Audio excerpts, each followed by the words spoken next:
Welcome to NewsBeast. Heidi, you edited a story for us about why people riot. Can you tell us a little bit about that piece? Yeah, so last Wednesday there was this riot that happened in Egypt that everybody's talking about between these two historically rival soccer teams. And what's crazy about it is that it's the winning team that went crazy, and they carried in knives and they were attacking each other, and 70+ people have died. So is it just a rush of adrenaline? Is there brain chemistry behind this? Why do winners riot? So we did a little research into the psychology behind all this, and really the first issue is stress. So already these people are under tons of stress because they're in post-revolutionary Egypt, right. and these teams then compound that with the fact that they're sort of tribalistic.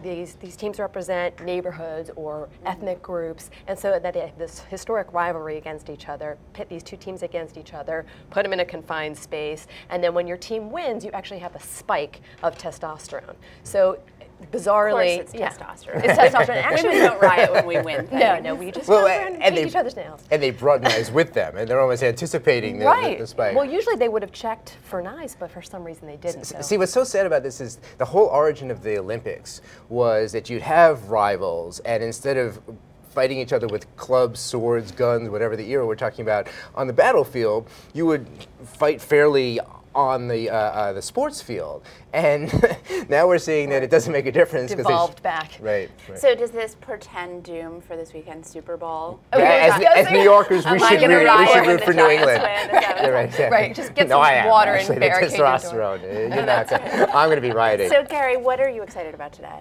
So, drum roll, please. Finally, after all these months of talking, Facebook has filed the paperwork to go public. And by the way, in fairness, it is an extraordinary company. I mean, they're figuring on a stock market worth of $100 billion, which would make them worth more than Hewlett-Packard, more than Amazon, more than virtually most of the publicly traded companies in this country. But I'm convinced that the reason we as business reporters were looking forward to this, so we want to get into the nitty-gritty. Like, God, how rich is Mark Zuckerberg going to be? And we learned all these details about Facebook. They have 845 million users. We got a little bit of a peek in the company that we haven't gotten before. And it's not all flattering towards Facebook. One interesting metric is profit per employees, and theirs is really low. It's like $3.5, $4 per employee versus Google, which is $30 per employee. Even Yahoo, which is just a mess, they make twice as much per employee, $7. So give us your prediction. How is the IPO going to go? Is it going to be higher than expectations, lower, a bust? I would say it's going to have a first day pop because of the hype, and then it's going to be a disappointment. And then so we should get out on day one.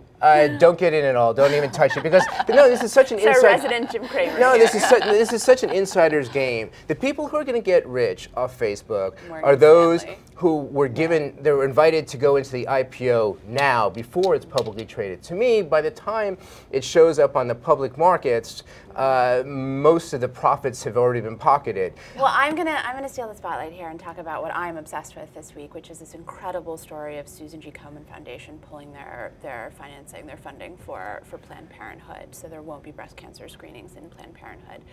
This has caused an uproar online. I can't look away from it. I don't know about you guys, but the news this morning is that Mayor Bloomberg in New York gave $250,000 to Planned Parenthood, which I think is something that a lot of people who are upset with this decision, and many people attribute it to a senior ranking member of the Susan G. Komen Foundation being anti-abortion, and so helping to maneuver the Komen Foundation away from any funding that might go to women who are poor or having abortions.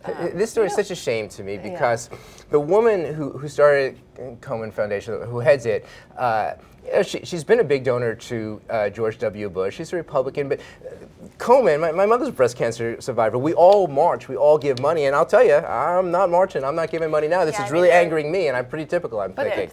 It's only $700,000 a year that they give anyway to Planned Parenthood. Oh, it's so much more. And it's going to cost them millions, unless it's so much more a matter of principle, I think. I mean, there's a campaign now to have people who formerly gave to the Komen Foundation write checks to Planned Parenthood, and write checks also to foundations that do similar work for breast cancer research. But they must have thought that they were losing more money by being I'm not sure. This really seems like a situation where they did not anticipate. And actually, it happened a month ago. It happened in December, and it was so quiet. And what's really interesting is the opposite going to happen. Are people on the right going to start giving to Komen to counter? That actually will be interesting. I All did right, see something. We're getting the signal to wrap up here. So guys, let's go to our final word. Heidi, what do you think? It's 2, but buffalo wings. Buffalo wings. I like it. Well, I'm going to go with my obsessional, overhyped. And I'm going to go with my obsessional, which is the Giants. Thanks for coming by with us at Newsweek. We'll see you next week.